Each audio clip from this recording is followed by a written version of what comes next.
Shalom, jemaat-jemaat yang terkasih di dalam nama Tuhan Yesus Kristus. Sebelum kita mendengarkan firman Tuhan, mari kita bersatu di dalam doa.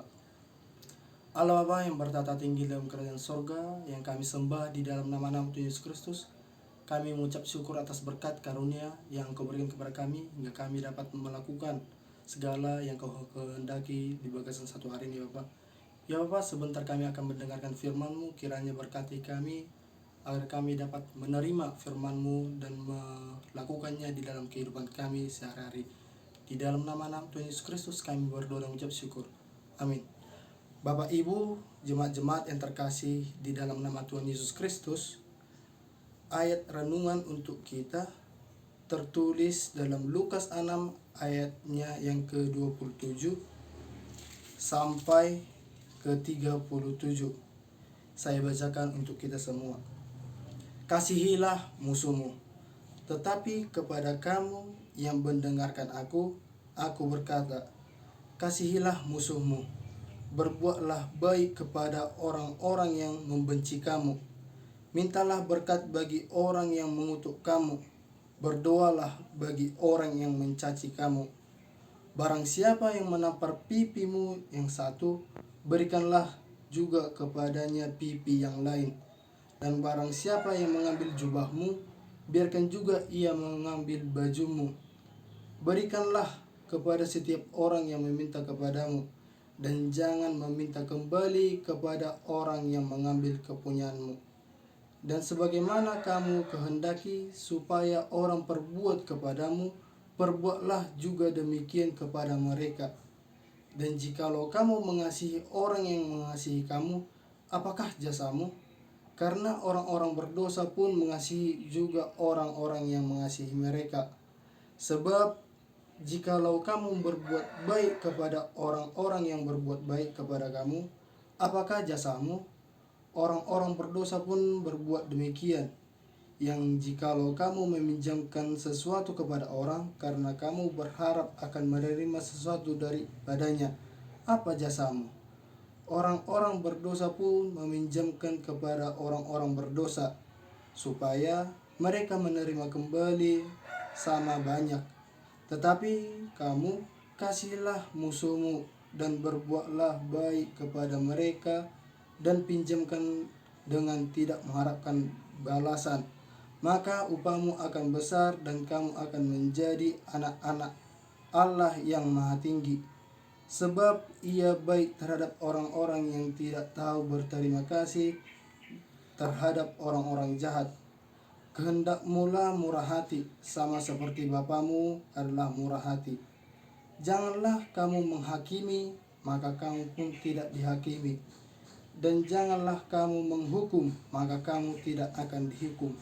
Ampunilah, dan kamu akan diampuni. Demikian firman Tuhan.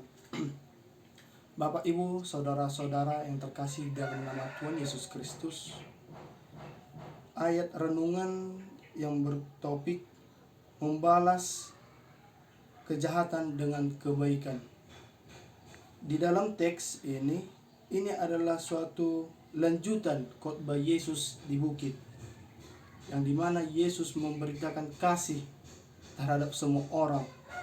Yang pada dulunya Yesus mengajarkan kepada murid-muridnya tentang kasih, yang sebagaimana murid-muridnya untuk dapat melakukan di lingkungan mereka. Di dalam teks ini, ayat yang ke-27, tetapi kepada kamu yang mendengarkan aku. Di dalam teks ini mengatakan yang mendengarkan aku adalah sesuatu yang bagi kita orang Kristen yang telah mengikuti Yesus, seorang yang telah menyerahkan diri kepada Yesus, seseorang yang telah berserah, yang percaya kepada Yesus, haruslah mendengarkan perkataan Yesus, yaitu mengasihi musuh. Mungkin di dalam kehidupan kita sehari-hari kita sulit untuk mengasihi musuh kita. Mungkin di dalam pertemanan kita masih sulit untuk memberikan kasih, kita masih sulit untuk memberikan bantuan. Tetapi di sini, berbuatlah baik kepada orang yang membenci kamu. Kalau orang yang di dalam kehidupan sehari-hari, kalau orang yang membuat sakit hati kepada kita, pastinya kita akan membalasnya. Pastinya kita akan ingin membalas yang lebih sakit yang dia berikan kepada kita, kepada dia. Harusnya 2 kali lebih ganda. Contohnya kalau ada yang mematahkan gigi satu gigimu, kau ingin mematahkan 4. Apabila ada orang yang ingin menusukmu, kau ingin membunuhnya.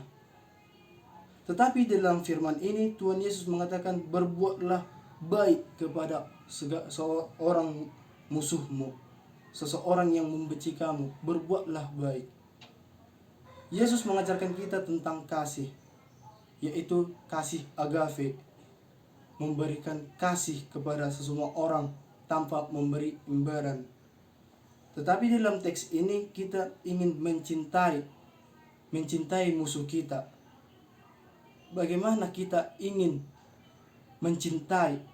Di dalam teks ini kita ingin menjadi orang yang diperbaharui, orang yang tidak sama seperti yang dulu, orang yang ingin menjadi hidup yang baru, yaitu tampil beda. Di mana kita ingin apabila ada orang yang memusuhi kita, memberi pencobaan kepada kita, kita harus mengasihi mereka. Tidak seperti hukum duniawi. Apabila ada orang yang berbuat jahat kepada kita, kita harus membalasnya. Kita harus membalasnya seperti apabila ada orang yang mencuri barang kita, kita akan lapor ke polisi. Kita tuntut seberat-beratnya.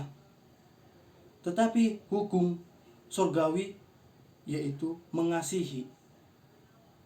Bagaimana kita mengasihi musuh kita, bagaimana kita mengampuni, bagaimana kita memberikan doa kepada orang yang menyakiti kita. Di dalam teks 29, barang siapa menampar pipimu yang satu, berikan juga kepadanya pipi yang lainnya. Dan barang siapa yang mengambil jubahmu, biarkan juga ia mengambil bajumu. Saudara-saudara yang terkasih dalam nama Tuhan Yesus Kristus, umat Yahudi adalah umat yang memiliki gengsi yang tinggi. Diibaratkan pipi kanan itu adalah pipi yang sangat berharga. Pipi kanan adalah derajat yang paling tinggi bagi mereka. Itu sebabnya mereka tidak memberi siapapun yang ingin menampar pipinya. Haruslah orang yang mereka kasihi yang bisa memegang pipi mereka. Tetapi di dalam teks ini Yesus mengatakan, barang siapa yang menampar pipimu yang satu, berikanlah pipi lainnya. Yesus ingin menjadi ada perubahan di dalam kehidupan manusia. Yang diibaratkan sebagaimana apabila ada yang memberikan sakit hati kepadamu, memberikan pelecehan kepadamu, memberikan cobaan kepadamu, haruslah kita tidak membalasnya sedemikian mereka perbuat. Tetapi bagaimana kita harus mendoakan mereka? Ada di dalam kehidupan sehari-hari, di dalam kehidupan sehari-hari,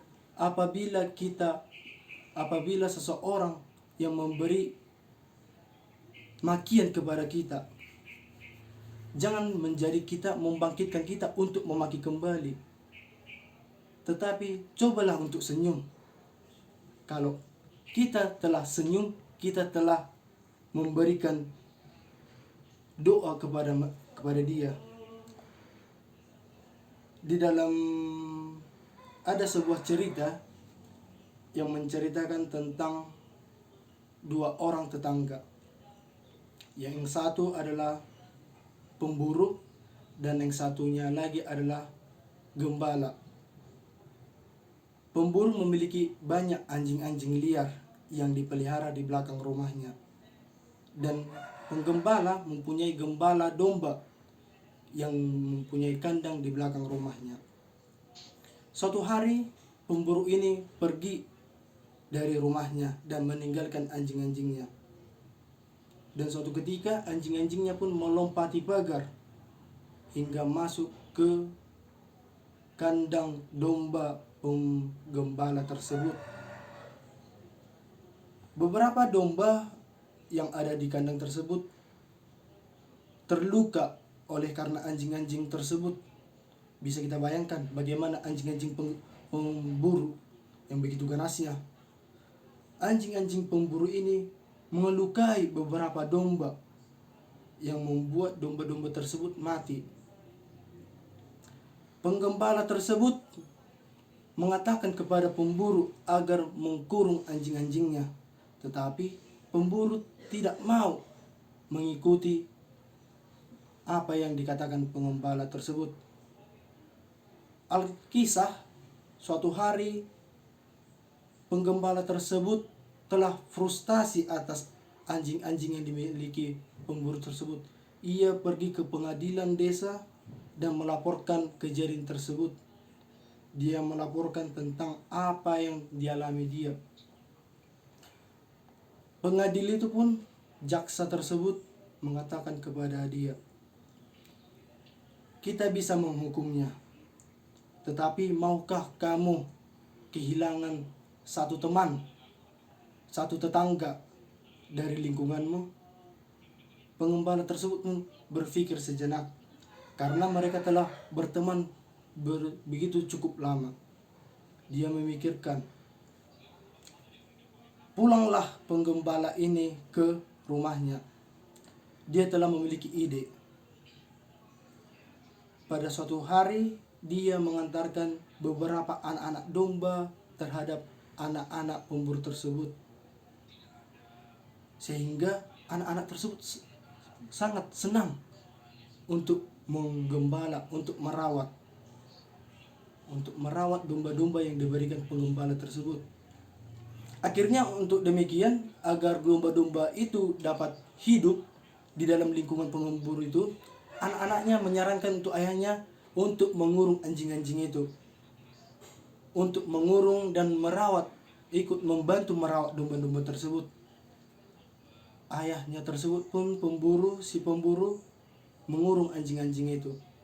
Dari situlah beberapa hari kemudian tidak ada lagi domba yang kena serang oleh anjing-anjing liar.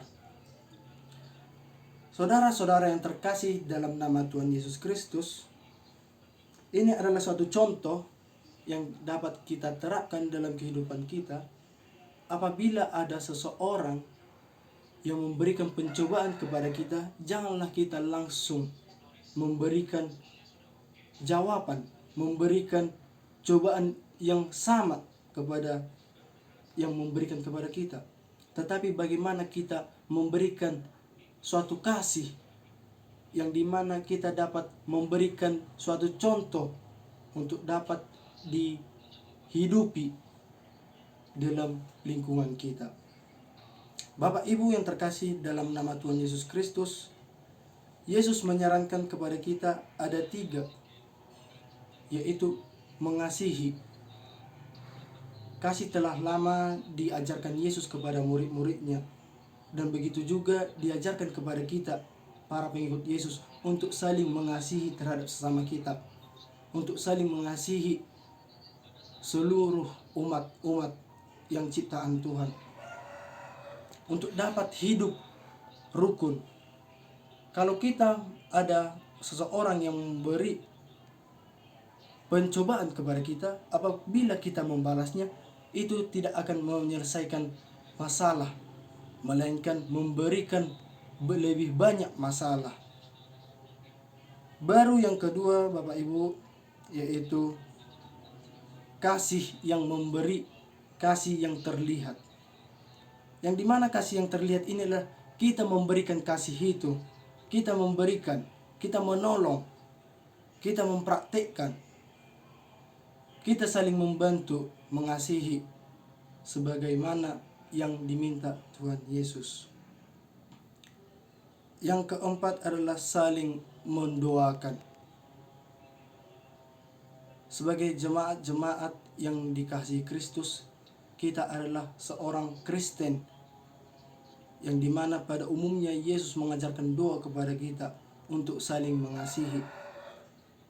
yang dimana kita ingin mendoakan segala musuh kita, mendoakan semua teman-teman kita agar mereka selalu di dalam jalannya Tuhan.